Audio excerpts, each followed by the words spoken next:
They told him the past was buried, that the mission had been sealed, the coordinates classified, and the memories erased for the sake of national security. But the moment General Elias Mercer glanced at the scar running jagged across the young mechanic's forearm, something inside him fractured. It wasn't just the mark itself. It was what was etched beneath it, a series of numbers that hadn't been spoken aloud in 25 years. Coordinates, his coordinates. From a mission no one was supposed to survive. From a time when he had to leave everything behind, including the truth. What followed would unravel a legacy built on secrets, expose a brotherhood he thought lost to the flames, and reveal a young man whose past was tied far more deeply to Elias than either of them could have imagined. Before we jump back in, tell us where you're tuning in from, and if this story touches you, make sure you're subscribed, because tomorrow I've saved something extra special for you. The rain fell in soft sheets across the quiet town of Ashridge, nestled deep in the Rocky Mountains where government clearance didn't mean much and the past could breathe undisturbed. General Elias Mercer had retired here for a reason. After 3 decades of service, countless covert operations, and one mission that haunted every breath he took, he had no interest in cities, chatter, or ceremony. At 71, he had earned his silence. A towering man with silver hair, a sharp jawline, and an unreadable expression carved from decades of command, Elias lived alone in a modest 2-story cabin overlooking Lake Brenton. Most days were spent on the porch, whiskey in hand, eyes scanning the trees like they still hid enemies. But he liked it that way. He had given the country everything. All he wanted now was for the country to leave him alone. But the truck had stalled, again, and he wasn't the type to ask for help unless he had no choice. So when his '97 pickup refused to start for the 3rd morning in a row, Elias grumbled, grabbed his keys, and drove his old Jeep into town. There was only one mechanic's shop in Ashridge, a dusty 2-bay garage run by a young man named Theo. Elias had seen him once or twice, late 20s, quiet, respectful, and hard-working, but never paid much attention, until today. Until the moment Theo wiped his hands on a rag and reached across the counter to shake Elias's hand. That was when the scar caught the light. It wasn't the scar itself that froze Elias. He'd seen worse, had worse. It was what was inked just below it, faded but unmistakable. 8 digits, 2 sets of 4. 26.79 to 89.14. Elias's breath hitched, his fingers tightened slightly. He didn't react outwardly, didn't speak, but inside, everything shifted. Because those were the exact coordinates of Operation Granite Pulse, a Black Ops mission in the South American Andes that was so buried in layers of clearance it didn't even exist on paper. Elias had been there. He was the commanding officer. And those numbers were only ever shared with the 5-man strike team assigned to extract a biochemist from a rogue state facility perched at the edge of the world. The mission was a bloodbath. 2 team members confirmed dead. 1 missing in action, and the other 2, Elias included, barely made it out alive. The files were sealed. Debriefings classified. Not even the Pentagon asked about it anymore. No civilian could possibly know those coordinates. And yet, there they were, inked into the skin of a mechanic in a mountain town nobody cared about. Elias didn't say anything. He didn't even ask. He simply nodded, left the truck in Theo's care, and drove back home, hands shaking for the first time in years. That night, he didn't sleep. He didn't pour whiskey. He didn't sit on the porch. Instead, he opened an old, rusted lockbox hidden beneath the floorboards of his study and pulled out the only surviving artifact from that mission, a weather-worn field journal marked with initials he hadn't seen in a lifetime, JLR. Sergeant Jacob L. Rowan, the youngest member of their team. Bright, reckless, brave. Dead, or so Elias had been told. Killed in the cave-in when the explosives misfired. But now, Elias wasn't so sure. The scar, the numbers, The eyes of that young mechanic. They stirred something inside him that he thought had been buried with the dead. There was something else too, a look Theo had given him, just for a moment, as though he recognized Elias as well, as if some part of him had been waiting for that encounter. But he said nothing, just went back to work, head down, grease-stained fingers twisting bolts and wiping engine oil like any other day. And yet that scar wouldn't leave Elias's mind. What kind of young man carried coordinates on his body like a sacred scripture? How did he get them? Why here in Ashridge of all places? Was it coincidence or something more deliberate? By morning, the rain had cleared, but Elias's thoughts remained cloudy. He drove back into town, not to pick up the truck, but to watch. From across the street, through the diner window, he observed Theo working. Same motions, same quiet demeanor. But then Elias noticed something chilling. A photograph taped to the inside wall of the garage, blurred and weathered, but unmistakable. A man in full tactical gear standing beside a military chopper. His face obscured by shadow, but the stance was familiar. Elias leaned forward. It couldn't be, because if that was who he thought it was, if that photo was real, then Theo wasn't just some mechanic. He was connected, possibly the son of the man they left behind. And if that were true, then Elias's past was about to catch up to him in ways he was nowhere near prepared for. Theo Ashford never asked for more than quiet days, reliable tools, and just enough work to keep the bills paid.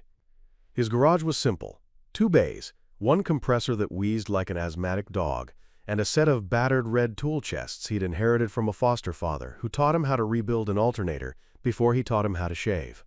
There were no big dreams left in Theo, not after the way his childhood twisted through a maze of vague explanations, mysterious documents, and the unshakable feeling that someone was always watching him. He had grown used to the edges of silence, used to people staring for a second too long, or suddenly falling quiet when he walked into a room. There were missing pieces in his past, cracks that didn't quite line up, and while it used to bother him, now he simply let them be. You learn, after a while, to stop poking at the wounds time refuses to heal. Theo had lived in Ashridge for just under 3 years. No family to speak of, no girlfriend, no pets. Just the garage, the rust-colored house out by the trailhead, and the long, open roads that offered a sense of control he never found in people. His mornings were mechanical. Up at 6, black coffee without sugar, jeans and a flannel, boots caked with motor oil, and a quiet drive into town before the fog lifted from the lake. He didn't talk much, but when he did, his voice carried weight, soft-spoken but firm, the kind that made people listen. The locals thought of him as dependable, strange, but good with his hands. And that was enough for Theo. Small towns didn't ask too many questions. They accepted things the way they came, broken and rusted, needing repair but still worth saving. In some ways, Theo was just like the engines he worked on. Simple on the outside, but carrying a complexity no one took the time to see. But there was one thing no one in Ashridge knew about Theo. Not the diner waitress who flirted shyly when he ordered his usual, not the mailman who always waved a little too eagerly, and certainly not the old general who had walked into his garage the day before. Beneath his right forearm, hidden by rolled-down sleeves except on the hottest days, was a scar that wasn't entirely an accident. It ran diagonal, as though something sharp had tried to tear its way through muscle and memory.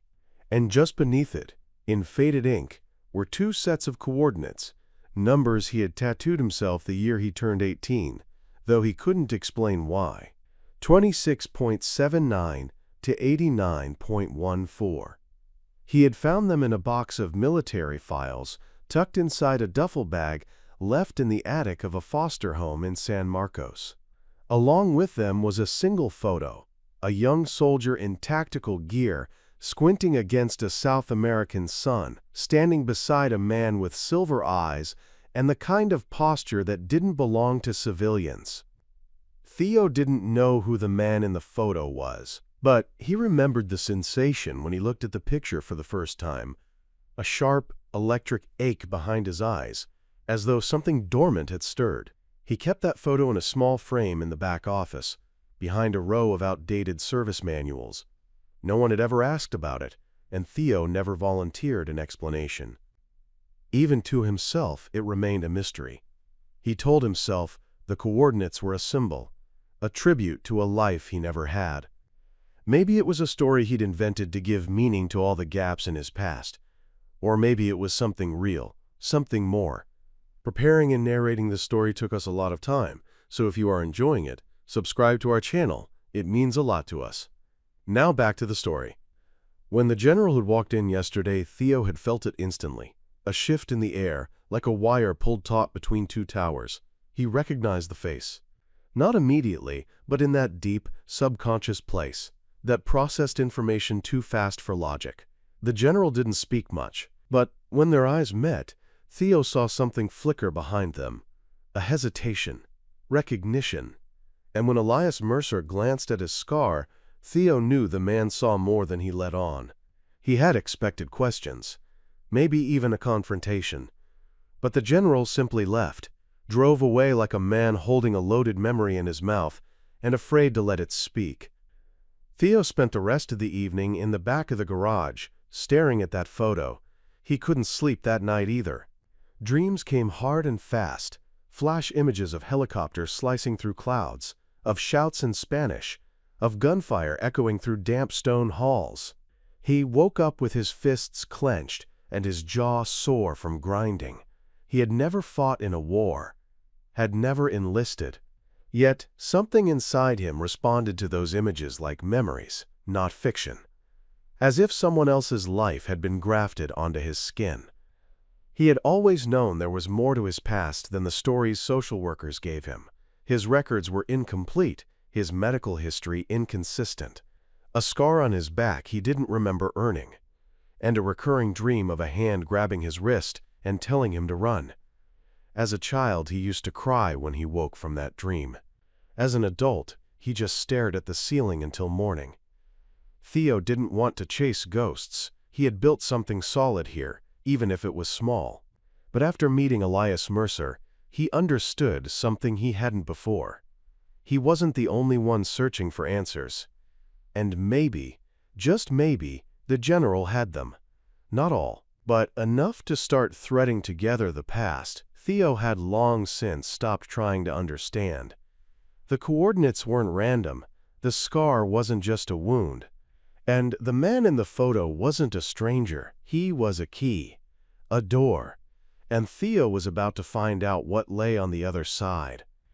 Ashridge was the kind of town that didn't get marked on most maps, and the locals preferred it that way. Tucked into a cradle of pine-covered hills, about 2 hours northeast of the nearest airport, and separated from the closest major highway by winding gravel roads, it was the sort of place that seemed immune to time. There was a single main street that housed the essentials, a diner with checkered curtains and worn-down stools, a general store that still used a manual register, a barbershop run by a man who hadn't changed his haircut in 4 decades, and a church that doubled as the town hall on Thursday nights. The mechanic shop sat just a block off the main drag, next to an abandoned feed mill that creaked in the wind and reminded everyone of a time when the town had tried, briefly, to grow beyond its modest size before retreating back into comfort and obscurity. People in Ashridge knew each other by name, by the sound of their footsteps, by the vehicles they drove and how often they changed their porch lights. Newcomers were rare and observed with a gentle but persistent curiosity, and secrets didn't last long unless they arrived with those who knew how to keep them buried. The town had a way of absorbing quiet souls, the ones who weren't looking to be found. It had drawn in old veterans, single mothers escaping the echoes of bad decisions, men who preferred working with their hands to speaking their minds, and drifters who stopped for a night but ended up staying a lifetime because the stillness felt more like healing than hiding. The weather was dramatic, blistering summers that baked the roads into tar-slick ribbons, and winters that turned the lake into a glassy field where children skated until their noses burned. Spring brought floods of pine pollen, and autumn painted the hills in colors so vivid they almost looked artificial. But through it all, Ashridge remained untouched by the speed of the outside world. Cell reception was spotty. Most people still read the paper. And news traveled by mouth, not screen. For Theo, it had been the perfect place to disappear, until the arrival of the man with the scarred hands and battlefield eyes. General Elias Mercer's cabin was perched on the edge of Lake Brenton, nestled behind a curtain of spruce and cedar, accessible only by a gravel path that split off from the main road like a forgotten thought. The property was modest but sturdy, built decades ago with thick timber beams and a stone foundation that could withstand the worst winters. The porch overlooked the lake, and from there, Elias could watch the fog roll in each morning like smoke from an invisible fire. Inside, the cabin was sparse, military neat. Each item had a place. A fireplace blackened from years of use. A bookshelf filled with old war memoirs and intelligence manuals. A locked study behind a steel-reinforced door that no one had entered but him. And in the back of that room, hidden beneath false floorboards and dust-covered rugs, lay the pieces of a lifelong thought buried. Elias had chosen Ashridge for a reason. After the mission that broke him, he'd been offered the usual post-retirement accolades, a position at the Pentagon, a speaking circuit, a safe place among polished uniforms and polite lies. But he declined it all. He needed silence, not ceremony, stillness, not status. The whispers in his mind grew louder in crowds, and Ashridge, with its isolation and indifference, offered him the one thing he craved most: to be left alone. But now that sanctuary felt compromised. The arrival, or rather the discovery, of Theo Ashford cracked open a part of Elias he had long tried to seal shut. The town he had retreated to in hopes of forgetting had instead become the stage for memory's most ruthless return. Most in town barely interacted with Elias. They respected him, sure, the way people instinctively respected men who carried themselves like carved granite, but they didn't know him. He was a presence, not a person. A shadow in the corner booth at the diner. A pair of eyes behind the tinted truck windows. The kind of man people said "sir" to without knowing why. Some knew he had military history. Fewer knew his rank. And none knew what he had done to earn it. He kept it that way. But when he drove past the mechanic's shop now, something itched behind his ribs. Like the landscape had shifted without anyone noticing. The air felt different. The town no longer rested in the haze of peaceful obscurity. There was meaning here now. Memory. Mystery. Even the landscape itself seemed to pulse with this new, uneasy energy. The lake, usually still and reflective, now seemed to shiver with unseen movement. The pine trees whispered louder in the wind, like sentries speaking in code. And the roads, the cracked, narrow veins of the town, led not just from place to place, but from past to present in ways Elias hadn't expected. Theo's garage, once just another mundane dot on the map, had become a junction, a meeting place of histories. There, under the fluorescent hum and the scent of motor oil and rusted brake pads, something was waiting to be unearthed. Something neither man fully understood yet, but both could feel coming like a storm behind the mountains. And beyond the town, in the wilderness surrounding it, the past lingered. There were rumors of caves in the nearby ridges where old training drills had been staged, stories of military equipment dumped in the woods decades ago and swallowed by moss and time. Locals told tales, quietly, about helicopters seen in the dead of night, about lights flashing where no road reached. No one had answers. No one wanted them. But the land remembered. Just like Elias. Just like Theo. The silence of Ashridge, once a balm, now held secrets. And as the days grew shorter and the frost returned to the morning grass, both men stood at the edge of that silence, waiting for it to speak. Miles beyond the edge of Ashridge, past where the forest gave way to jagged terrain and abandoned ranger trails, a different kind of silence reigned. It was the kind not born of peace, but of omission, of secrets buried under government concrete, of conversations held only in soundproof rooms and erased from logs before they were ever recorded. In a high-security compound disguised as a weather monitoring station, nestled deep in the Whiteridge Range, sat a man who hadn't blinked at the news of Elias Mercer's reappearance.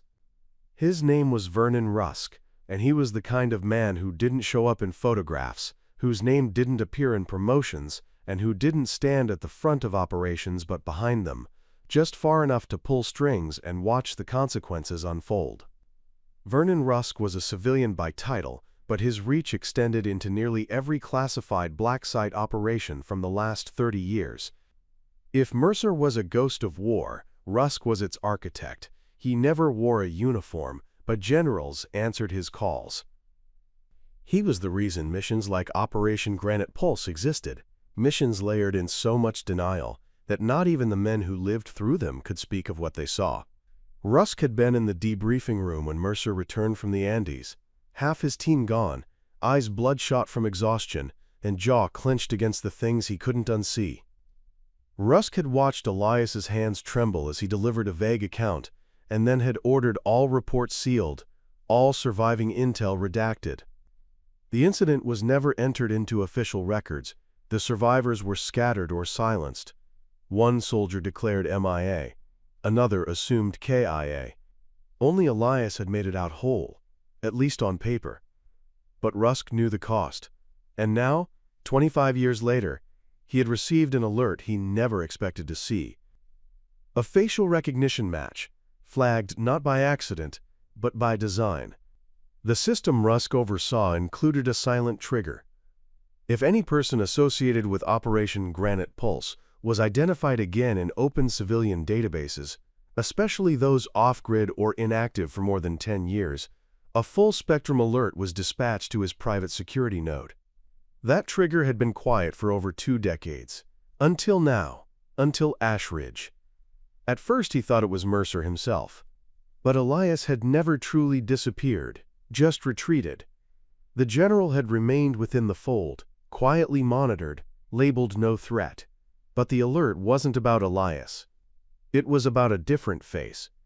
One younger, sharper in profile, but hauntingly familiar. The face bore a resemblance to someone Rusk had written off long ago. Sergeant Jacob L. Rowan. The man listed as lost in the collapse. The man whose final radio transmission had been a blur of static and blood. Rusk had signed the death certificate himself. And now a kid with Rowan's jawline and near-identical eyes was working in a mechanic shop under the name Theo Ashford. Rusk didn't believe in coincidences. He believed in threats.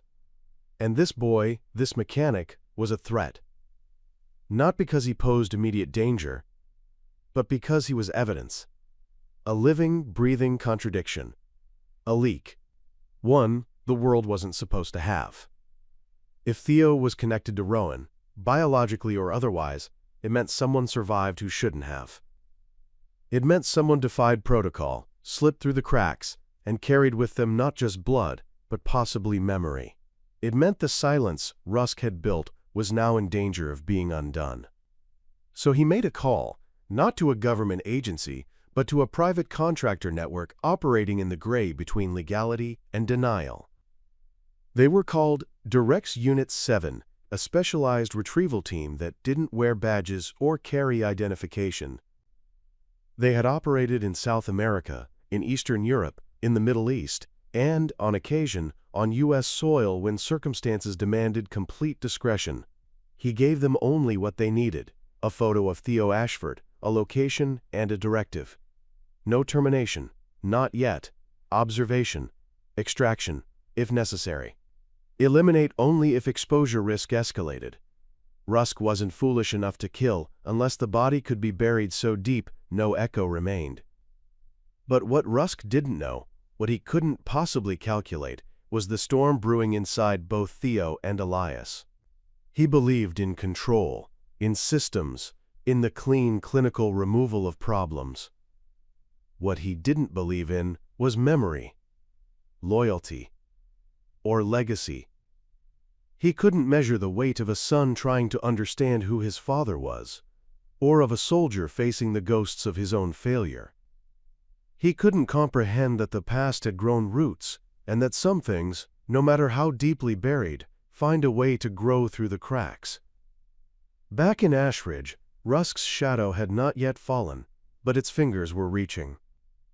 A dark SUV had already crossed the county line, its tinted windows hiding eyes trained to find anomalies, to erase footprints before they became trails. And inside that vehicle, the men didn't ask questions. They didn't wonder why a mechanic would matter so much to a man like Vernon Rusk. They just followed orders. Because in their world, people were data, and data, when misfiled, was simply something to be corrected.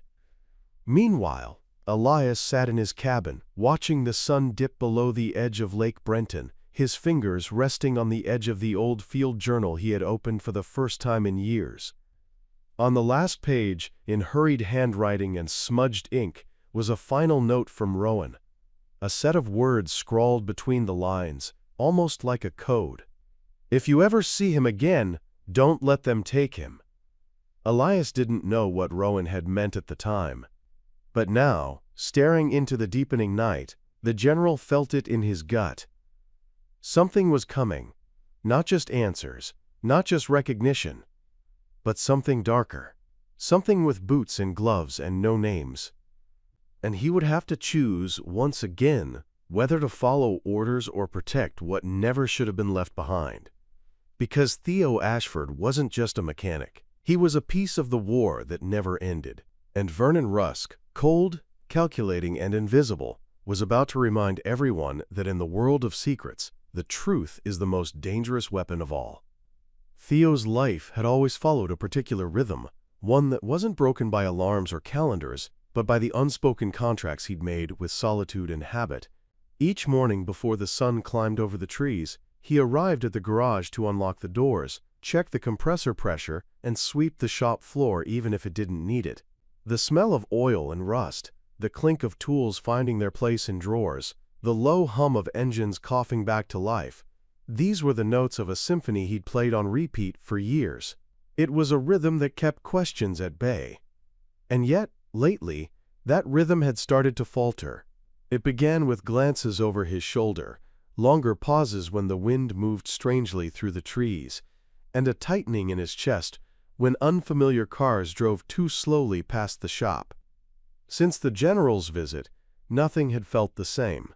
Theo told himself it was just nerves, that maybe he was reading too much into a look, a hesitation, a silence that lingered a second too long.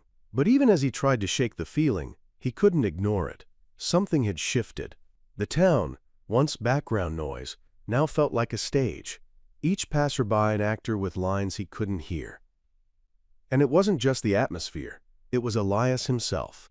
Theo had seen him 3 times since that day. Once parked across the street, staring through the windshield like a sentinel watching for movement. Once walking past the garage with a limp Theo hadn't noticed before, his eyes scanning every corner as though looking for exits.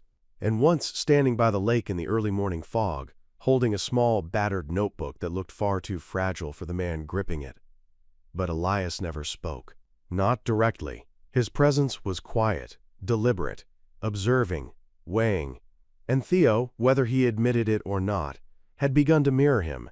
At night, he'd take long walks around the outskirts of town, past the mill, through the wooded path that led toward the old quarry, places he never used to visit, now drawing him like magnets. He kept the photo closer now, tucked in his wallet instead of hidden in the back office. He started writing in a small notebook of his own, sketches of the dream he kept having, fragments of phrases that surfaced at strange moments. Run east. Signal flare. Don't trust the radio. None of it made sense, yet none of it felt imaginary either. At the same time, things around him began to repeat in unsettling patterns. The same dark SUV passed his garage every morning at 8:14 a.m., Too clean for Ashridge, too slow for coincidence. A man in a baseball cap started showing up at the diner during Theo's usual lunch hour, always sitting 2 booths behind, never ordering more than coffee, always pretending to scroll through his phone without ever unlocking it. A new customer came in asking about transmission work on a car that didn't seem to have any problems, asking questions about Theo's background with a casualness that felt practiced. Each interaction, on its own, could be explained away, but together, they formed a pattern Theo recognized, not from personal experience but from instinct, from something buried in the part of him that wasn't quite ordinary. And then there were the late-night sounds. Static bursts over the garage's ancient radio when it wasn't turned on, the occasional flicker in the motion lights outside his home, even when the yard was empty. Theo didn't mention it to anyone. Ashridge wasn't the place for paranoia, but he began locking his doors earlier, keeping the shotgun from the back closet loaded, and parking his truck at different angles each night. He wasn't afraid. Not exactly. But he was preparing, because whatever rhythm had ruled his life before was being overwritten now by something older, deeper, a pulse that didn't belong to just him. Meanwhile, Elias was fighting his own ritual. For years, his days had been structured around control. He timed his meals to the minute, cleaned his weapons on rotation, reviewed old mission logs not out of nostalgia but necessity, each act a tether to a reality that refused to stay linear. But ever since he'd seen Theo's scar, that ritual had begun to slip. He spent hours staring at maps from memory, redrawing the topography of the Andes without needing satellite data. He cross-referenced military DNA records against medical anomalies from years ago. He dug through boxes labeled with aliases and dead codes, searching for anything that might explain how Rowan's son, or clone, or echo, had found his way to Ashridge. It wasn't just the coordinates that disturbed him. It was the instinctual calm Theo exhibited when surrounded by tension. The way he moved, how his eyes scanned exits unconsciously, how he never sat with his back to the door. These were learned behaviors, not taught ones. And they weren't habits of a civilian. Elias had trained men like that. Young, fast learners, ones with something to prove, or something to uncover. Theo didn't even know he was doing it, which meant something deep in him remembered, even if his conscious mind didn't. And now, the pattern was reaching a crescendo, a ritual of shadows and surveillance, of 2 men orbiting the same mystery from opposite ends, neither speaking directly, yet each aware that the silence between them was quickly filling with weight. Elias knew the signs of surveillance teams. He saw the way tire tracks changed near the trailhead, the subtle shifts in wind patterns that came when drones flew high and silent. He saw them long before Theo did. And he knew Vernon Rusk's fingerprints when he saw them. The pattern, once a comfort, was now a countdown. The rituals were becoming unsustainable. Because patterns only survive when no one notices them. And both Elias and Theo were beginning to notice everything. The old ways of keeping their lives intact, through habit, through avoidance, through quiet, were crumbling. The world outside their bubble was watching. And it was only a matter of time before it stepped through the perimeter, not with questions, but with orders, and possibly with bullets. It began with a cough. A quiet, persistent cough that echoed off the walls of the diner just after noon on a Wednesday, interrupting the low hum of conversation and the clatter of utensils. Theo looked up from his coffee, barely touched, and instinctively glanced toward the source. At first glance, the man seemed like anyone else passing through, lean, mid-60s, weathered, but not worn down. He had the look of someone used to being underestimated, the kind of man who blended into crowds but never belonged to them. His gray button-up shirt was ironed, his boots scuffed but clean, and a pair of aviator sunglasses hung from the front of his shirt like an artifact from another life. The cough subsided, and he caught Theo's eye with a nod that felt deliberate, not the kind strangers exchanged in passing, but the kind that carried recognition. A signal, subtle but unmistakable. Theo didn't respond at first. He returned his gaze to the cup in front of him, trying to suppress the jolt that ran through his chest. Something about the man's presence scraped against the edges of his memory, like flint against steel. A name danced just out of reach, as if submerged beneath years of fog. The man took a seat at the bar, ordered tea from the waitress, and waited without looking back. But Theo could feel it. He was being watched. After 10 minutes of silence, the man stood and walked to the restroom. When he passed Theo's booth, he dropped something on the table without stopping.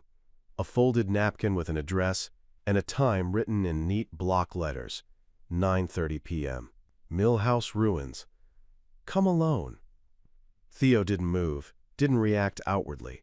But inside, the pattern that had sustained him cracked open. Because only someone who knew what to look for would choose the Millhouse Ruins. It was a forgotten place, once a processing plant for timber, back when Ashridge dreamed of industry. Now just a skeletal frame of iron and dust. Teenagers told stories about it being haunted. Adults pretended it didn't exist. No one went there after dark, except people who didn't want to be found. That night the cold came early.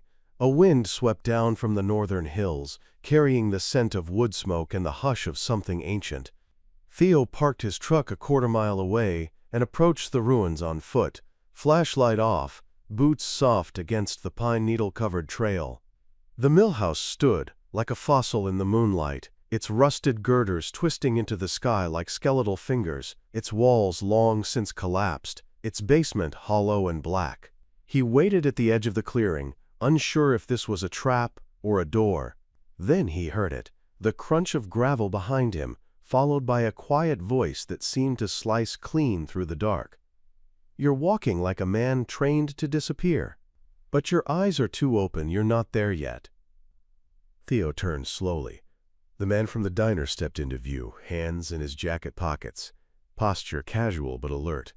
There was no weapon in sight, but everything about him radiated control. He introduced himself as Grayson Klein, a former intelligence liaison for a program so classified it didn't exist in budget reports or secure briefings. He said he had worked under Vernon Rusk once, before realizing the man didn't protect the country, he protected secrets at any cost. Grayson didn't reveal everything. He didn't need to. He spoke in phrases that made the hair on Theo's arm stand up, using terminology Theo didn't consciously understand but felt in his bones. He spoke of memory implants, altered records, and genetic echo programming, words that felt like science fiction but landed with the weight of truth. Grayson had been part of the extraction division during Operation Granite Pulse. Not in the field, but close enough to hear the distress calls, to know when things had gone wrong. He had tried to reopen the files years later, after 2 soldiers were listed dead and 1 disappeared from all records. He had been told to stop asking questions.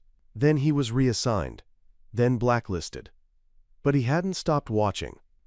And when Theo's face triggered a dormant flag in the global facial recognition net, Grayson knew he had to act. He couldn't go through channels. Not with Rusk still active. So he came to Ashridge. Because something was happening, something big enough to mobilize assets, erase paper trails, and position contractors near Theo's garage. Grayson didn't claim to have all the answers, but he brought pieces, photocopies of records from a South American lab, notes scribbled in Rowan's handwriting, a series of ultrasound images stamped with government clearance codes, and a date that matched Theo's birthday. It wasn't conclusive, but it was impossible to ignore. According to Grayson, there was a real chance Theo wasn't born in any traditional sense, that he had been part of a classified contingency plan, a subject rescued, perhaps grown, in the aftermath of Granite Pulse, that Rowan, thinking the mission lost, had found a way to carry something out, not the biochemist, not the data, but Theo. Theo didn't say much during the meeting. He listened, absorbed. His hands never left his pockets, but his eyes didn't blink. He was beginning to understand that his life hadn't started in a foster home or with a name assigned by social services. It had started in the shadows of something much larger, something not even Elias had spoken of yet. Grayson warned him that time was short, that surveillance would tighten. That Rusk wouldn't let a loose thread hang for long, but he also said this: Elias Mercer could be trusted. Whatever happened back then, Mercer hadn't walked away to hide. He had walked away to survive, and he had kept Rowan's name alive in the one place no one could erase it, his own mind. As Grayson disappeared back into the woods, his presence vanishing like smoke and wind, Theo stood alone among the ruins. The wind bit deeper now, and the moon had slipped behind clouds. The ground beneath him felt different, not just soil and memory, but a threshold. The pieces were coming together.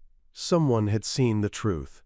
And now, with Grayson's arrival, that truth was no longer buried. It was awake. And watching. The morning after the meeting at the Mill House ruins, Theo didn't go into the garage. Instead, he drove. Not fast, not erratic, just a steady momentum east, along back roads that curved like veins through Ashridge's outskirts. He didn't have a clear destination in mind, but something inside him pushed toward elevation, toward the ridge lines that overlooked the valley. There was a place he remembered from a childhood hike, barely 5 years old, no clear memory of who he was with, just flashes of wind-chilled cheeks and a hand gripping his as they climbed. He hadn't thought of that trail in years, but today it called him like a voice under the skin. He parked at the base of a forgotten ranger path, climbed past the rusted gate, and hiked until the trees gave way to a lookout, an expanse of sky and forest so wide it made the breath catch in his chest. There, surrounded by wind and silence, Theo took off his jacket and rolled up the sleeve of his right arm. The scar had always been there. It was one of the few physical constants of his life, diagonal and slightly raised, as if it hadn't healed right. He remembered falling as a child, being told it came from that accident, but the depth of the cut, the jagged angle, never lined up with a playground injury. And now, with everything Grayson had said, with the photograph, with the memories that weren't his but still felt too close, he had to see for himself. He knelt and pulled a small utility knife from his boot, something he always carried but never thought much about. He held the blade to the edge of the scar and pressed lightly. Not to harm, just to test. The skin resisted, but there was something odd, a firmness beneath it, not muscle, not bone, something hard. His pulse quickened, hands trembling. He adjusted the pressure and peeled away the edge of old scar tissue. And there it was. A thin, metallic edge, not metal, exactly.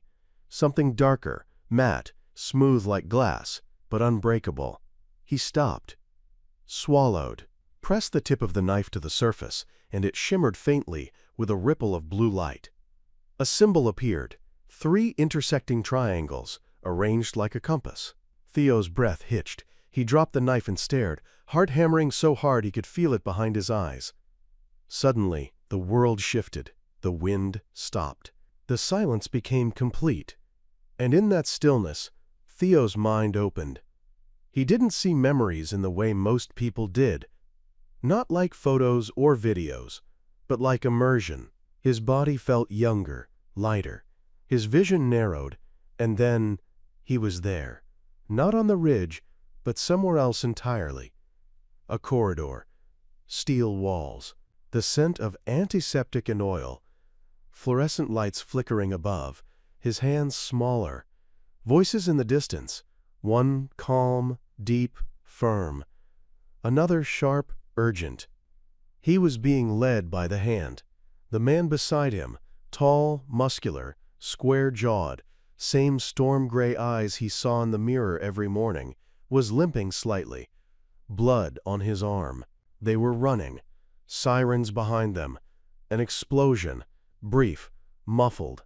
The man handed him something small, like a USB drive, then crouched and said words that burned into his brain like fire. They'll wipe it from you. They'll try. But this scar, it'll remember. When it glows, you find Elias. He's the only one who can unlock it. And then a flash, a gunshot. The man fell. Theo screamed, but the memory dissolved before he could feel the rest. The world snapped back into place. He was on the ridge again, knees on dirt, breath ragged, the knife beside him. The scar had stopped glowing. the triangle symbol gone. But the imprint it left behind was permanent. Theo sat there for a long time, staring at the sky. Everything he had doubted was now certainty. The memories weren't imagined. The past wasn't blank. His life didn't begin in that foster home in San Marcos. It began in a compound beneath foreign soil, with a man who looked like him and gave his life for something greater, something buried inside Theo's very body. And Elias Mercer wasn't just a figure from someone else's history. He was the key, the one man who knew the truth, who had been waiting for the scar to glow. That evening, Theo didn't return home. He drove straight to Elias's cabin, headlights off, adrenaline still coursing through his veins. He parked down the trail and approached on foot. The cabin was dark, but smoke curled faintly from the chimney. He knocked once, then twice. No answer. He stepped back, turned to leave. Then the door creaked open. Elias stood there, shirt sleeves rolled up, a pistol holstered at his side, eyes bloodshot but alert. He looked at Theo for a long moment. No words, just assessment, recognition. Theo didn't speak. He rolled up his sleeve and held out his arm. The general's eyes widened, not with shock, but with something deeper. Grief, guilt, a resolution long denied. Slowly, he stepped forward, took Theo's forearm in his weathered hands, and traced the fading mark. His jaw clenched. It activated, Elias finally whispered, almost to himself. Theo nodded. The silence between them, once heavy with uncertainty, now vibrated with the weight of revelation. Elias opened the door wider, stepped aside. And for the first time, Theo crossed the threshold. Inside the cabin, past the firelight and shadows, were maps, files, encrypted hard drives, and a sealed case Theo instinctively knew contained pieces of himself, his past, his origins, and perhaps his future. He didn't need to be told. The moment had come. The scar had remembered. The truth had awakened. And now, he and Elias would face it together. Because recognition was no longer theoretical. It was embedded in flesh, memory, and mission. The past hadn't just returned. It had never truly left. The following 48 hours moved like a storm-gathering force, slowly at first, with murmurs and flickers at the edge of awareness, and then, all at once, like a dam breaking. Inside Elias's cabin, time stretched and compressed as he and Theo sat surrounded by fragments of a life reconstructed piece by piece. Old dossiers, maps etched with coded trails, intercepted transmissions, and encrypted drives that required not only the right key, but the right memory. Elias, more gaunt than ever under the firelight, worked like a man repenting for sins he couldn't name out loud. And Theo, no longer just a mechanic, now moved through the room with the gravity of someone who had seen what lay beneath the surface and knew it could never be unseen. Elias explained what had really happened in the Andes, how Granite Pulse had started as a reconnaissance mission and evolved into a desperate act of containment. Rowan had discovered something, an unauthorized experiment hidden even from the operatives sent to secure it. Not just bioweapons, but human trials. Gene imprinting, neuroconditioning, experimental behavioral fusion. He spoke of facilities buried beneath mountains, of operatives trained to forget, of scientists whose only language was control. Rowan, disillusioned, had chosen defiance. In those final hours, he had extracted Theo, no longer just an embryo, but an enhanced child, created from Rowan's own DNA and something else, something classified even from Elias himself. When the extraction team was overrun, Rowan had gone dark. He made a choice: to erase Theo's identity from every known record, to implant fail-safe instructions into his cellular memory, and to send him away with coordinates encoded into a biometric interface. His scar. Elias had carried the guilt for years. He'd promised Rowan he would finish what they started, protect the child, find him, but bureaucracy buried them both. The official line marked Rowan as MIA, presumed dead, and Elias was pulled into high-clearance debriefs designed not to learn the truth, but to contain it. He was told to stand down, to forget. And when he refused, they didn't threaten him. They erased access, cut communications, reassigned his remaining allies to positions across the globe. His silence had been purchased with exile, but he hadn't forgotten. And when he retired to Ashridge, it wasn't to disappear, it was to wait. For this. Yet even as pieces locked into place, the outside world was closing in. Grayson's warning had proven true. That morning, as Elias ran satellite pings through an off-grid network he'd maintained since retirement, he caught something that froze his blood. A burst transmission bouncing off a civilian tower 2 miles outside Ashridge. The signal was buried in a regular cellular data stream, disguised beneath the bandwidth used by local businesses. But Elias knew that encryption pattern. Directs Unit 7. Rusk's ghosts. Surveillance phase was over. Extraction was imminent. And they weren't just coming for Theo, they were coming to erase the breach. Elias moved fast, old instincts reactivated with terrifying precision. He and Theo packed only what they couldn't leave behind. Maps, Theo's birth data, the original drive Rowan had hidden beneath the false bottom of his mission satchel. Elias opened a hidden panel in the floor and pulled out a crate, lined with foam and lead shielding. Inside were weapons, compact, lethal, untraceable. He handed Theo a sidearm and watched as the younger man accepted it without hesitation. No questions, just readiness. It told Elias everything he needed to know. Theo might not have served a day in uniform, but he had the reflexes of someone shaped for survival. They left the cabin before dawn, using logging trails and frost-covered backroads Elias had memorized years ago.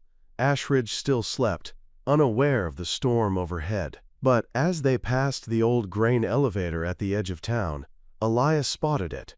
A black SUV parked just beyond the tree line, engine running, headlights off.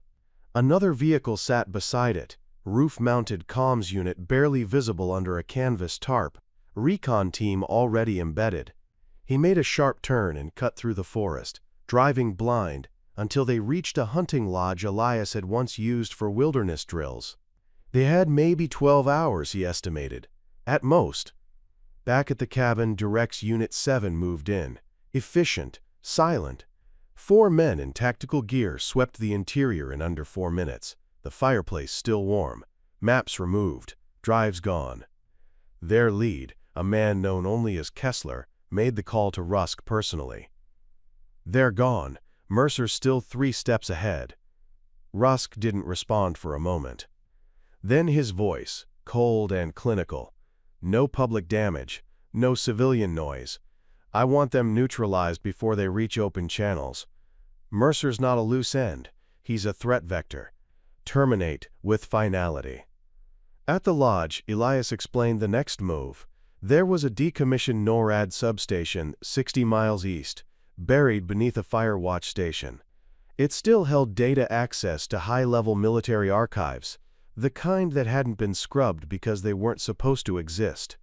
If they could reach it, and if Theo's scar-coded access key triggered the system, they could extract proof, data, footage, mission logs. Enough to force exposure. Enough to stop Rusk. And Rusk, miles away in his fortified compound, began deploying Phase 2.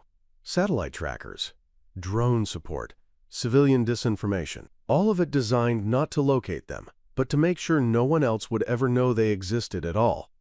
The confrontation had begun, not between men, but between truths, and only one version would be left standing. By the time the sun began its slow crawl over the eastern hills, the wind had changed. It howled against the broken siding of the old hunting lodge, and carried with it a sharpened edge of anticipation, like the world itself bracing for something to break.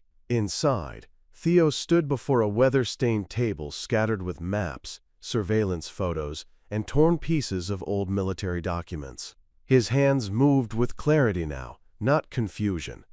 Gone was the hesitation, the passive patience of someone who had lived a quiet life out of necessity. What remained was precision, decisions made with the kind of cold certainty only someone born for a mission could exhibit. This was no longer a story about a mechanic discovering his past. This was a reckoning. And Theo was no longer running from what he might be. He was stepping fully into it. Elias watched him from the edge of the room, silent but not idle. He loaded clips, packed emergency gear, and activated the dead communication relay that would bounce their signal through 5 abandoned bunkers before hitting a satellite. It was a risky move, but one they had to make. If Theo's biometric access key could unlock the NORAD substation, the signal needed to be sent the moment it cracked open. Every second afterward would count, because once they reached that terminal, it wasn't just Rusk's files they were unlocking. It was the black heart of a machine built on secrecy, and machines like that didn't die quietly. On the road, the trip was harrowing. They bypassed 3 checkpoints manned by so-called forest rangers, men with posture too rigid and uniforms too new. A drone swept the ridgeline twice, prompting them to abandon their vehicle and cross 6 miles on foot. Through frost-bitten undergrowth, over boulder-strewn ravines, they moved like shadows, communicating only through hand signals. And when they reached the Firewatch station nestled into the crag of Whistler's Bluff, it was Theo who led the way into the mountain. The entrance wasn't marked, wasn't locked with a code. It was buried under decades of stonefall and erosion, accessible only to someone who knew the rhythm of the land and the legacy of what had been buried there. Once inside, the air turned stale and metallic. The stairwell spiraled down into silence, and each step echoed with ghosts. They reached the substation's main terminal room after 27 minutes of descent. Rusted pipes, shattered bulbs, and old military crates lined the walls like forgotten bones. The terminal itself still stood in the center of the room, monolithic and cold, its screen dark but humming softly, waiting. Theo stepped forward, pulled up his sleeve and placed his scar directly against the biometric reader mounted into the steel surface. There was a moment of stillness. Then, the console flickered to life. A blue light traced the scar's outline, then pulsed outward into a full retinal scan, followed by a subtle prick of blood through a thin needle that retracted almost before it was noticed. Theo didn't flinch. The machine processed, paused, then emitted a mechanical chime. Access granted. Identifier, Rowan Protocol, Genesis Chapter 02. Elias exhaled, long and low. Data began to cascade onto the screen. Logs, surveillance footage, voice memos, medical reports, all tied to Operation Granite Pulse and the Genesis Initiative, an off-the-books experiment designed to test whether memory, skill, and genetic imprinting could be transferred into accelerated human development. The name attached to every document, Vernon Rusk. But it wasn't just records. There were confessions, whistleblower footage from scientists whose files were wiped, a final transmission from Rowan himself, recorded just hours before the collapse of the facility. In the grainy video, Rowan sat at a desk, blood on his collar, eyes fierce and steady. "If you're watching this," Rowan said, "it means the experiment lives. It means my son lives. I did what I had to do. I smuggled him out, encoded his identity in a place no system could find, and erased myself to protect him. Vernon Rusk will burn this entire world to keep Genesis buried. Don't let him. Use what I've left behind. Expose him. Finish what I couldn't." Theo stepped back from the screen, jaw clenched, eyes stinging not from dust, but from something far heavier, the weight of a life stolen, the proof of a father's sacrifice, the knowledge that his very existence had once been someone's last stand. Suddenly, alarms blared. Motion sensors had been tripped on the perimeter level. Elias grabbed the satellite transmitter and began the upload. Theo, without being told, took position at the doorframe, weapon raised, safety off. When the door exploded inward moments later, it was Theo, not Elias, who returned fire first. Controlled bursts, clean angles, no hesitation. They held the line together, 2 men bound not by blood, but by truth. When Elias fell back to reload, Theo covered him seamlessly, shifting with the kind of battlefield instinct that couldn't be taught. Rusk's men were well equipped, But they hadn't expected resistance this surgical, this precise. 3 were down before they could breach the second level. Theo moved like he had trained for this his entire life, because, in a way, he had. And in that moment, Elias saw not just Rowan's face in him, but his fire, his discipline, his grit. The boy he'd searched for had grown into something the program had never anticipated.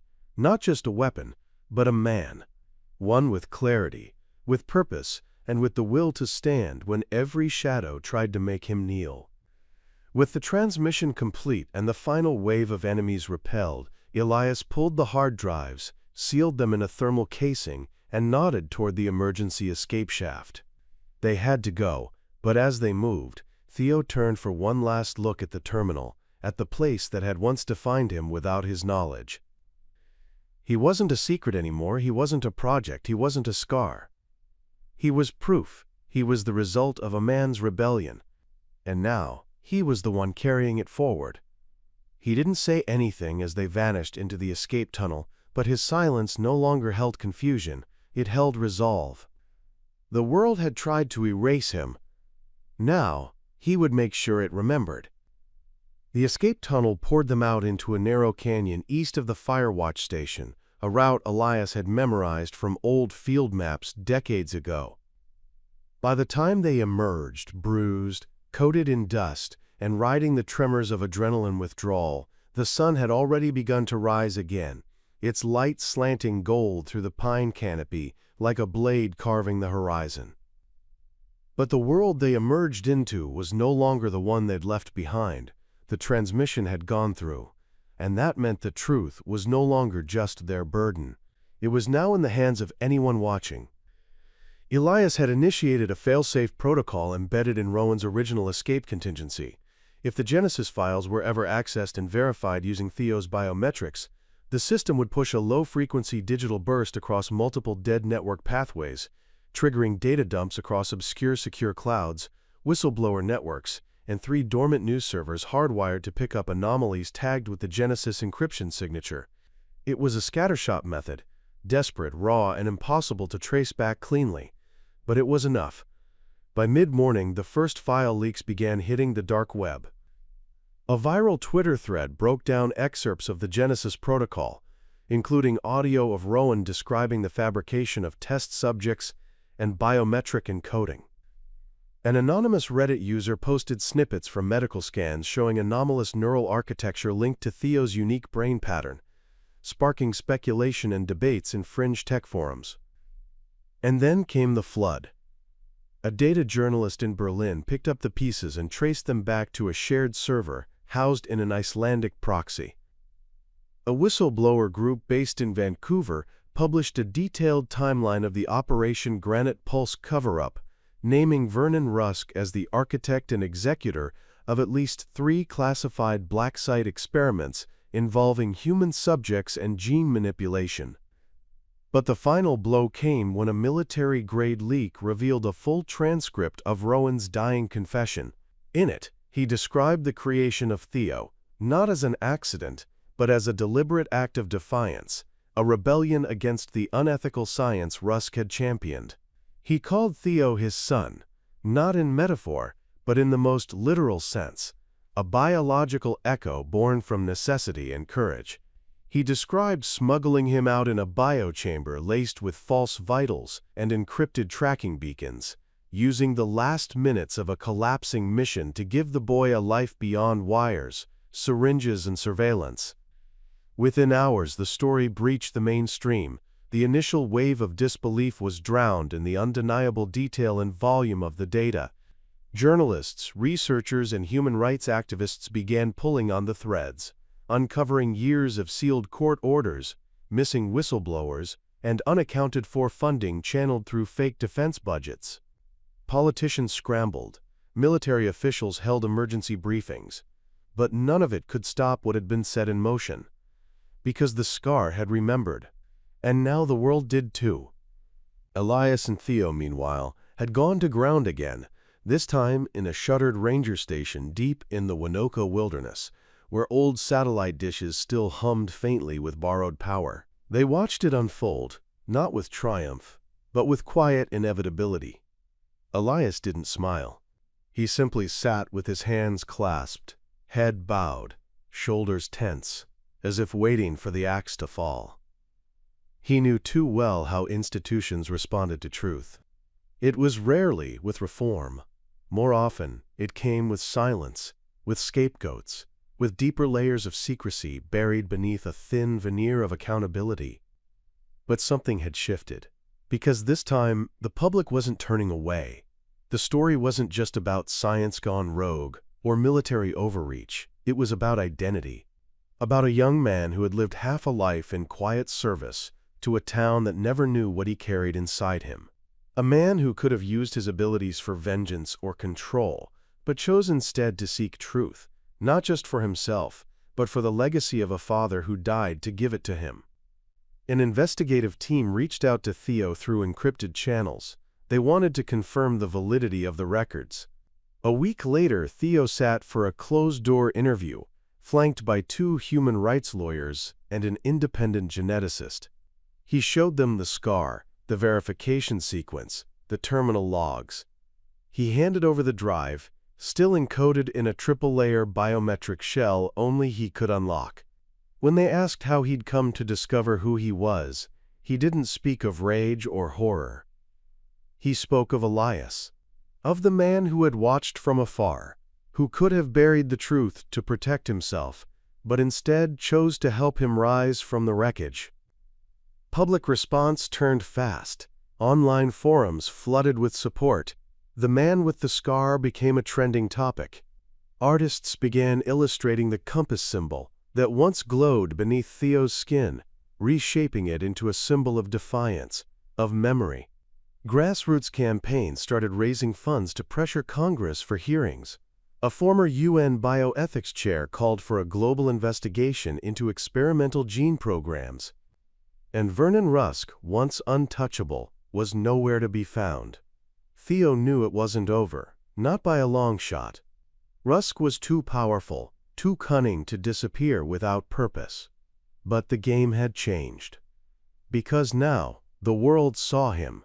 And more importantly, the world saw Theo, not as an experiment, not as a ghost, but as proof.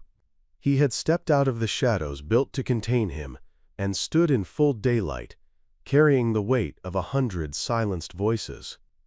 That night, as they watched the latest leak roll out across multiple languages, Elias handed Theo a small object, Rowan's original dog tag, scorched on one side, the letters faded but still legible. Theo turned it over in his palm, feeling its weight. He would have been proud, Elias said. But Theo didn't answer. He just stared at the tag, and then toward the sky beyond the open window. Not with grief, but with resolve. The truth had found its voice. Now came the reckoning. The days that followed moved in sharp contrast to the weeks that had preceded them. Where once Theo had lived in the quiet, rhythmic solitude of a garage filled with the scent of oil and the sound of clinking tools, he now lived in the volatile, echoing space of global attention. The ranger station they had retreated to remained their haven, but even its worn wooden walls and faded maps couldn't keep the rest of the world from creeping in. The internet, once something Theo only used to order parts or research rare engine configurations, now hummed with thousands of voices asking questions about him, about Rowan, about the scar that had become a symbol of resistance. He watched the waves swell, not with pride, but with the wary vigilance of someone who had lived long enough to know that truth, once revealed, had a habit of making people uncomfortable. The official response from the government came 6 days after the leak. A joint press conference was held, led by the Secretary of Defense and a string of carefully selected military spokespeople who delivered a statement thick with controlled regret and bureaucratic phrasing. A program was indeed initiated without proper oversight, they admitted. Certain operatives exceeded their authority in pursuit of classified objectives under the guise of national security. The operation, known internally as Genesis, has since been disbanded and will be subject to further investigation. No names were mentioned. No consequences outlined. When asked about Vernon Rusk's whereabouts, the press was told that he was no longer in an advisory capacity, and, quote, his current status is not available for public release. His current spala in, but the world wasn't buying silence anymore. Independent media ran exposés daily, not only on Genesis, but on similar hidden projects that had suddenly come under renewed scrutiny. Protests erupted in Washington, London, Melbourne, crowds holding up posters with Theo's face, the compass triangle symbol etched in vibrant ink above slogans like "No More Shadows" and "We Are the Proof." A group of military veterans formed a watchdog coalition, calling for accountability at every level, and through it all, Theo remained where he had always been, at the edge. Not absent, but not center stage either. He gave no more interviews. He appeared in no televised testimony. He let the truth stand on its own, unembellished, undeniable. But in the quiet hours, the consequences came calling. He received a message from someone named Aisha Rowan, a woman who claimed to be his aunt, his father's sister. She'd been a journalist once, then a teacher, and now she lived in Portland, far removed from the world of espionage and war. Her message was simple. I've known about you since he disappeared. He sent me letters, encrypted, scattered, full of half-truths, but always with one consistent note. If you ever find him, tell him I did it all for him. Not the program. Not the science. For him.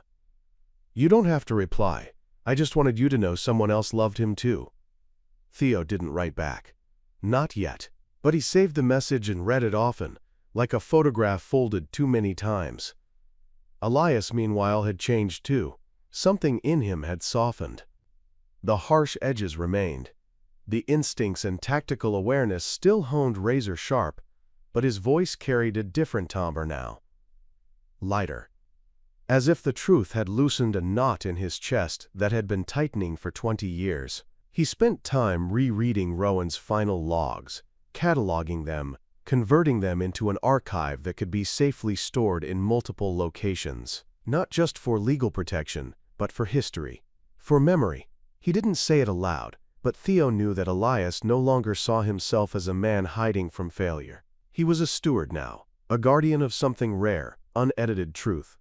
But not all consequences came in data leaks or digital solidarity. One afternoon, as Theo stepped outside the cabin to retrieve water from the gravity-fed tank, Elias had rigged near the bluff. He saw movement in the trees. A boy, no older than 12, stood near the clearing. Dirt on his jeans, windburn on his cheeks, and a backpack that looked like it had seen too many miles. They locked eyes, and the boy stepped forward, unsure, hesitant. "You're him, right?" he asked. Theo didn't answer immediately. "My mom says you're the reason they're investigating what happened to my uncle. He went missing in '08 after getting reassigned to something called Sierra Echo. They said he died in a training accident, but we never believed that." Theo knelt and nodded once. The boy reached into his backpack and pulled out a laminated photo of a man in uniform. They're finally talking about it, finally admitting they lied. "I just wanted to say thanks." Theo looked at the photo. The name tag read J. Morales. He committed the name to memory. After the boy left, Theo stood alone in the wind, and that's when it truly hit him. The consequences of truth weren't just institutional. They were personal. Ripples. Reverberations through families. Stories reopened. Grief redefined. And in that moment, he understood what Rowan had meant. Not in the video logs, not in the files, but in the choice to send him away. To make him a vessel, not for vengeance, but for something cleaner. Clarity, proof, the end of silence. By the second week, their position became untenable. Too many drones overhead. Too many hikers asking the wrong questions.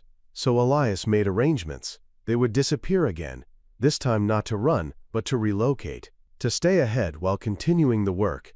A foundation was being set up anonymously to protect others like Theo, people erased by systems that operated in the dark. Elias would run it. Theo would guide it. And before they left, Theo returned one last time to the garage in Ashridge. It was empty, quiet, still. He found the old oil-stained notebook he used to keep track of repairs and scribbled something inside the cover. Sometimes, the truth doesn't set you free. Sometimes it gives you a reason to fight. He closed the book, locked the door, and didn't look back. The aftermath was still unfolding. But now, it was on the world's shoulders too, not just his. It wasn't long before Theo's story stopped being just a headline and became something else, an echo woven into the larger tapestry of people who had been lost, silenced, or forgotten. His face no longer appeared in every news article, but his name had taken on a quieter significance, like the thread of a parable that lives beneath the surface of public consciousness. In classrooms across Europe and North America, ethics professors used the Genesis leak as a case study in unchecked military science. Activist groups adopted the compass triangle symbol, once hidden in Theo's scar, as their banner, rallying under it with slogans not of vengeance, but of vigilance. And behind closed doors, governments scrambled to reassess the reach of their own secret programs, fearing that another scar, another Theo, might surface at any moment. Yet for all the public ripple effects, the deeper legacy of what happened was quieter and more personal, etched not in movements, but in individuals. The family of Julian Morales, the missing operative the boy had mentioned near the ranger station, filed a formal petition to exhume archived reports. What they uncovered wasn't just falsified medical records and misfiled death certificates, but coordinates pointing to a now-defunct subterranean testing facility deep in the Nevada desert.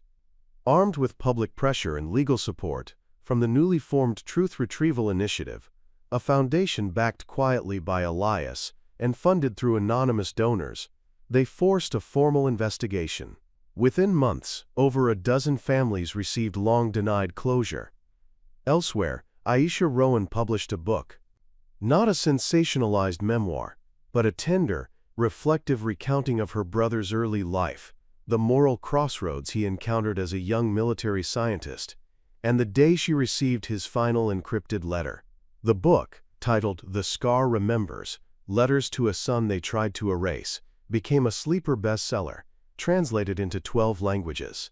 It didn't contain all the classified details or the full extent of what had happened in the Andes, but it contained something far more powerful: humanity. And within its pages, Theo found clarity he hadn't realized he still needed. He and Elias had relocated by then, operating quietly under false identities somewhere along the coast of Newfoundland. Their new safe house sat nestled in a rugged cove, the Atlantic's roaring waves visible through wide, salt-frosted windows. The house was simple, stone and timber, fortified but warm.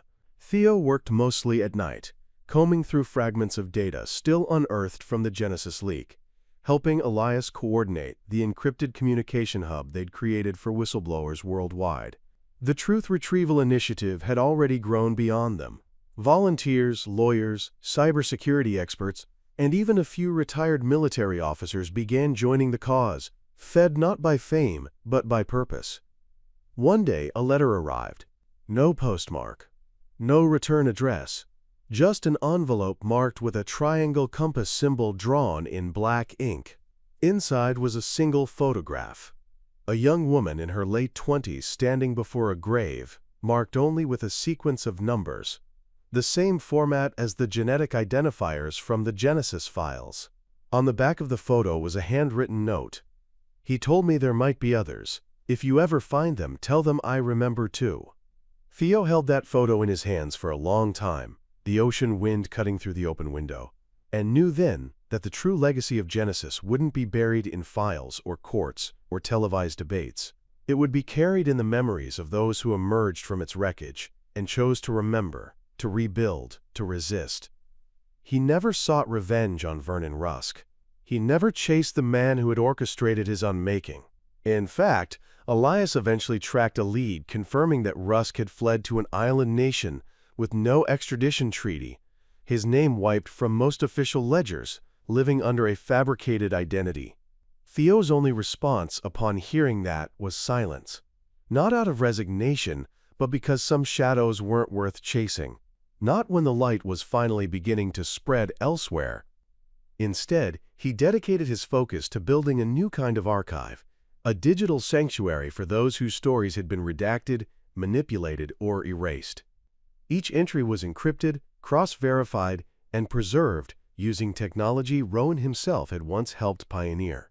Elias called it the living ledger, a phrase that struck Theo as poetic, though he rarely said so. They didn't speak in platitudes or dramatic declarations. They spoke in actions, in sustained purpose, the same way Rowan had, the same way every person who had ever tried to do the right thing quietly did. Years passed. Not all scars faded. Theo's never did. But what once marked him as a remnant of something dark and hidden had now become a kind of beacon. Not for attention, not for fame, but for truth. And every time someone reached out through the encrypted network to submit a tip, every time a survivor dared to tell their story through the initiative's confidential channels, every time a family member finally learned what happened to their missing loved one, Theo's legacy expanded, not like an explosion, but like a wave. In a world obsessed with spectacle, his story endured not because it was loud, but because it was undeniable. One night, under a moonlit sky streaked with the faint green shimmer of the northern lights, Theo stood on the cliffside behind the house. Elias stood beside him, hands in his pockets, shoulders slack. They said nothing for a long while. Then Elias nodded toward the horizon and said, almost absently, "You know, I used to think silence was the only way to survive." Theo glanced at him, the wind brushing the hair from his forehead. "And now?" he asked. Elias exhaled. "Now I think silence is what they count on. And memory. That's how we win." Theo didn't reply. He didn't need to. The legacy had already begun, and it would outlive them both. It was almost a year to the day since the truth had first broken through the surface, like a fault line splitting open beneath society's feet. Time had neither dulled its impact nor softened its consequences. It had simply woven the event deeper into the undercurrents of culture, government, and collective memory. By now, the phrase, "the scar that remembered," had become a kind of shorthand used across digital platforms and printed headlines alike, referring not only to Theo's story, but to the broader global reckoning it had triggered. Every week, new files surfaced, more names, more experiments, more people whose lives had been edited by systems they never consented to, exposed thanks to the safe network Elias and Theo had built in the shadows. But even as the noise grew, they remained quiet in the background, never stepping into the spotlight, never correcting the speculations. Their silence had once been a prison. Now it was a choice. Because what they were building couldn't afford celebrity, it needed clarity. In a small, overlooked corner of Prague, an archivist named Lenka Polakova began digitizing her late father's journals. He had been a codebreaker for the Eastern Bloc during the Cold War, and most of what he'd written had long since been dismissed as the paranoia of a man haunted by ghosts. But Lenka, inspired by the Genesis leaks, suspected differently. Through long nights of cross-referencing symbols, timestamps, and facility codes, she uncovered connections between early prototype programs in Czechoslovakia and what would later evolve into Genesis's North American variant. Her findings, carefully submitted through the encrypted portal run by the initiative, were verified and matched to one of the earliest beta phase missions under Rusk's supervision. Suddenly it became clear that Genesis hadn't started in South America at all. It had started decades earlier, in fragmented whispers across continents, with different names and slightly altered parameters.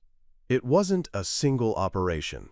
It was a doctrine, a mindset that spanned borders and outlasted administrations. Theo and Elias knew then that their fight was far from over. Despite this, life in Newfoundland held a strange kind of peace. In the mornings, Theo would wake early and walk the shoreline barefoot, cold Atlantic mist curling around his ankles. Sometimes, he'd carry a notebook. Sometimes, a transceiver. Other times, he walked with nothing at all, as if simply feeling the earth under his feet might anchor him better than any meditation. He was not haunted, not exactly, but he had become a man shaped by remembrance. Each decision he made, what to publish, what to hold back, who to protect, was rooted in a deep sense of responsibility, not just to Rowan, but to the countless others who had no names yet, only stories waiting to surface. Elias, older now and visibly slower, spent more time corresponding with legal teams and investigating legislation being passed under the radar in response to the Genesis fallout. Governments were beginning to react, not always with reform, but with caution. Some proposed greater oversight. Others introduced bills seeking broader definitions of classified biological research. The initiative, using its now global network of contributors, started publishing annual reports detailing progress, gaps, and emerging risks. It became not just a watchdog, but a living record, a barrier against forgetting. And while Theo often stayed out of the documentation process, he read every word. More than once, he caught himself noting a name, circling a facility, connecting a date in the margins, like a man still tracing his own blueprint. But beyond the professional and political, there was a different kind of legacy unfolding, one Elias had never predicted, and Theo had never dared imagine. Letters began arriving from people who had nothing to do with the military, with science, or with classified operations. A teenager in Johannesburg wrote about how Theo's story had inspired him to speak out against a corrupt teacher, silencing abuse victims. A woman in Brazil described how her brother, once part of a human testing program involving hormone blockers and psychological control, had finally found the courage to tell his truth after years of silence. A former intelligence officer, long presumed dead, surfaced in Finland and handed over a trove of documents that confirmed a parallel program run through NATO. All of them, in one way or another, echoed the same sentiment. Your scar gave us language. It made remembering possible. Theo never replied to most of them. Not because he didn't care. He cared deeply, but because there were no words equal to the weight of what they carried. Instead, he archived each one. Not digitally, but by hand, printed, preserved in acid-free sleeves, cataloged with quiet reverence in a weatherproof cabinet Elias had reinforced in the basement. They called it the witness chest, and over time, it grew heavy. Some nights, Elias and Theo would sit by the fire in that same basement, sorting through the new editions. There was no ceremony, no speeches. Just two men reading the words of people finding themselves again, reclaiming their place in the world's narrative. Theo often wondered if Rowan had ever imagined it could grow to this. If he'd known, in his final hours, that the child he saved would not just survive, but become a vessel through which countless others would find freedom. One early spring evening, Theo received an invitation, not from a government or media outlet, but from a group of students at a small liberal arts university in Nova Scotia. They were organizing a symposium on ethics and legacy in modern technology, and they wanted him, not as a keynote speaker, but as a presence. You don't have to say anything, the letter read. Just knowing you're there would mean everything. Theo didn't attend, but he sent a package. Inside it was a single slip of paper. On it, the compass triangle symbol, hand-drawn in black ink. Beneath it, one sentence. The scar is not the story. It's the map back to it. That night, as those students read the message aloud in their packed lecture hall, none of them knew where Theo was. But they understood something unspoken. He had become more than a figure, more than a survivor. He had become a fixed point in a new kind of constellation. And the stars were just beginning to form. Another season passed like a breath held too long, and the land along Newfoundland's northern coast shifted once more. Ice melting, gulls returning, the air lighter but still bracing with that northern sharpness that never entirely went away. The quiet routine Theo and Elias had shaped for themselves held firm, built on the rhythm of waves crashing against stone and the unspoken understanding between men who had lived through things that had no proper words. Their days were split between work and stillness, monitoring encrypted channels, reviewing submissions to the initiative, documenting testimonies from whistleblowers, and retreating into the wild silence when the noise of the world felt too large. In that stillness, legacy didn't scream, it whispered. and Theo had become a man attuned to every murmur. He'd begun carving again. Not from wood this time, but from stone. Flat pieces gathered from the cliffside, each one polished and smoothed with painstaking patience. On them, he etched symbols. Not grandiose artwork, but precise lines, coordinates, ciphers, insignias of vanished units, and compass shapes reduced to their most basic angles. He didn't sign them. He didn't even label them. He just stacked them carefully in a hidden alcove near the edge of the cliff, sheltered from the weather but open to the wind. Elias had asked him once, offhandedly, what the stones were for. Theo had only shrugged and said, "Markers, for people who'll come looking one day." And that was all. Despite the isolation, the outside world kept orbiting them. Theo's story had ceased to trend on social media, but its influence had sunk deeper, like the taproot of a tree that couldn't be seen but had already split stone underground. University curriculums began including the Genesis files in ethics modules. A documentary, Man with the Memory Scar, won an Independent Film Award after premiering in Amsterdam. It was low budget, raw, and composed mostly of voiceover readings from the leaked Genesis documents, interwoven with still images of whistleblowers and archival audio of Rowan's last transmissions. The filmmaker never revealed their identity, but the credits ended with a single phrase, "For those built to be forgotten, may we never again let them be." Meanwhile, the initiative continued to grow beyond what either Theo or Elias had intended. They'd envisioned a small, secure platform, an anonymous shield behind which truth could travel. But it had evolved. It was now a decentralized network across 9 countries, managed by rotating encrypted hubs using peer-to-peer relays and a volunteer team that reviewed, verified, and curated every document. Former analysts, civilian techs, veterans, and researchers had come together without fanfare or central leadership. Theo was never named as the founder. That had been deliberate. What mattered was the information, the access, the accountability. And the scar, both literal and symbolic, had become not a wound, but a code, an invitation to remember, to resist, to rebuild. One cold April morning, a letter arrived from a man named Grant Valencia. He was 68, living in rural Idaho, and claimed to have worked under Rusk during the late 90s. The letter was handwritten in tight, slanted cursive, and came with an aged flash drive sealed in wax. In it, Valencia recounted how he had been part of a field team tasked with locating and, quote, reacquiring escaped Genesis subjects. He wrote about the guilt that had followed him for decades, about the operations scrubbed from military databases, about a boy he remembered seeing once in the mountains, dark-haired, quiet, with eyes that didn't match his age. "I think it was you," the letter said, "or maybe someone like you. I don't need absolution. I just want to stop carrying this alone." Theo spent days combing through the flash drive. Inside were old mission briefings, audio logs from field agents, and a few grainy photos, one of which made his breath catch. It showed a sterile lab hallway, fluorescent lights buzzing overhead. In the corner of the frame, a small boy, maybe 8 or 9, sat curled against a wall, a compass symbol half visible on his forearm.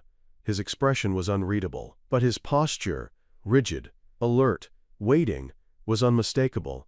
Elias found Theo staring at the image late one night, eyes rimmed red but not from tears. "Is it you?"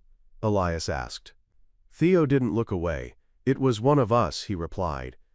That phrase stuck with Elias, one of us. Not because it implied some secret brotherhood or shared trauma, but because it confirmed something bigger than either of them. Theo was no longer the only living remnant of Genesis. There were others, buried under false identities, living under the weight of stolen memories, marked not always by scars but by silence. The initiative's mission was no longer just to expose what had happened, it was to help those people find themselves again. And so Theo expanded his work. He began building what he called the Echo Map, a living digital topography charting the pathways of Genesis-affiliated projects across decades, continents, and aliases. Using declassified data, testimony timelines, leaked facility schematics, and even snippets from Rowan's old notes, he plotted nodes and branches that would guide researchers, survivors, and families in their search for answers. He coded it himself, mostly at night, wearing noise-canceling headphones and humming old folk songs under his breath. It was the most personal work he had ever done. Because it wasn't about exposing something anymore. It was about connecting what had been severed. In the evenings, he and Elias still walked the beach, still sat in companionable silence, sometimes speaking, sometimes not. They talked about legacy not as something heroic or monumental, but as a slow burn, something invisible that warms the space between people long after the fire itself is gone. Elias once said, "We were never meant to win a war, just to make sure it was seen." Theo nodded, understanding now that bearing witness wasn't passive, it was active resistance. It was choosing, every day, not to forget. And one day, far in the future, someone would find the stone markers along the cliffs. Someone would scan the encrypted echo map and find their own scar, their own thread in the dark. And they wouldn't feel lost anymore. They'd know someone else had been there before them, and that would be enough. The sea was calm that morning, smoother than glass, as if the ocean itself had decided to rest after years of turbulence. A gentle fog blanketed the coastline, softening the edges of every shape, muting the colors of the wild terrain into silvers and blues. Theo stood at the edge of the bluff, one hand resting on the weather-worn railing Elias had built months ago, the other clutching a thin object wrapped in canvas and tied with twine. It had arrived earlier that week in a steel courier box, hand-delivered by an operative from a partner node in Zurich. The contents were unmistakable. Rowan's final hard drive. BMA. Not a copy. Not a leak. The original, a relic that had passed through a dozen hidden hands since the day the bunker collapsed. And somehow, after all this time, it had found its way home. Elias had stood beside him when he opened it, neither man speaking as the old plastic casing clicked open and the encrypted screen flickered to life. There were only two files. One was a scan of Rowan's handwritten will, addressed simply, "For the future I won't get to see." The second was a video, time-stamped 36 hours before the coordinates had burned themselves into Theo's scar. They didn't watch it immediately. Instead, Elias closed the box and set it on the mantel, as if waiting for the right moment to unseal the past one final time. And that moment was now. Back inside, the fire crackled low in the hearth, casting a gentle orange glow on the cabin walls. Theo slid the drive into their offline terminal and watched the screen flicker before stabilizing. Rowan appeared, older than in the other videos, thinner, a man staring into the camera as though trying to burn his gaze into whoever would be watching. There were no dramatic speeches, no grand revelations. Just a father speaking quietly into the void. Knowing that his words might never reach the son he risked everything to protect. "I never wanted to build a legacy," Rowan began, voice rough with exhaustion. "Not like this. I wanted to disappear. To take you and vanish into the quiet corners of the world where no one would ever look. But I couldn't. Because I saw what they were becoming. What they were willing to do. And I knew you were the key. Not a weapon. Not a test. A mirror. Proof of what was possible. Of what we still were underneath the machinery and lies. Human. Capable of defying programming, even our own." Theo sat still, fingers interlocked, shoulders tense. The scar on his forearm had faded over the years, no longer glowing, no longer angry, but it tingled now, as though it remembered this voice, this rhythm, as though the man who had created it was reaching across time to awaken something once more. "I don't know what kind of man you'll grow to be," Rowan continued, a faint smile touching the edges of his mouth. "But if you're watching this, then I trust you've become something better than what they imagined. And maybe, just maybe, you've found others like you. People lost in the gray. People still searching for the coordinates to their own truth. Elias watched in silence, one hand resting on the back of Theo's chair, not as a gesture of guidance, but as solidarity, an anchor in a moment too sacred for words. The video ended with Rowan reaching forward, as if to shut off the camera, but before the screen went black, he said one final thing. Don't look for me in the records. Don't try to resurrect what was. Just keep walking forward. That's where I'll be, in every step you take. The screen dimmed, leaving only the soft sound of the fire and the weight of memory hanging in the air. Theo leaned back slowly, eyes closed, and for the first time in months, let himself feel the full gravity of what had been carried, what had been done, and what was still to come. He didn't cry, he didn't break, but something inside him settled, something that had never quite found its place until now. Later that day, he walked alone to the stone alcove by the cliff, carrying with him a new marker. This one wasn't etched with coordinates or symbols. It bore only one line, carved into its granite surface with care and quiet defiance. The truth is not a destination. It is a path we choose to walk, even in darkness. He placed it gently beside the others, then stepped back and looked out across the sea, letting the wind carry the silence forward. In the months that followed, Theo began transitioning more of the initiative's operations to a newer generation. Young analysts, coders, and field agents who had come up through the system not seeking glory, but responsibility. People who understood that preserving truth was not a job, it was a calling. Elias, now walking slower and speaking less, watched with quiet pride as the structure he and Theo had shaped matured into something self-sustaining, something resilient. One evening, he handed Theo a small envelope with a folded map inside, coordinates to a remote outpost in the Argentinian highlands where whispers of another survivor had emerged. He said nothing more. He didn't need to. Theo left the next morning, backpack light but mind full. He traveled without escorts, without noise, just a man carrying questions toward whatever came next. At the edge of every new place he visited, he left behind something small, a stone, a symbol, a whispered name into the soil, not because he sought to be remembered, but because he understood now. Memory was how resistance lived, not in monuments, but in stories passed quietly from hand to hand. Years later, when people would ask where Theo went, there would be no clear answer. Some said he died in the Andes. Others swore they saw him in Kenya, helping rebuild a burned-down data center. A few claimed he still walked the Newfoundland cliffs, carving new markers each spring. But all of them agreed on one thing: the scar never vanished. It simply moved, etched now not into skin, but into the very bones of a movement that could not be silenced. And somewhere out there, in some quiet place, the final transmission still played, Rowan's voice whispering into the dark. Walk forward. That's where I'll be. Up next, you've got 2 more standout stories right on your screen. If this one hit the mark, you won't want to pass these up. Just click and check them out. And don't forget to subscribe and turn on the notification bell so you don't miss any upload from us.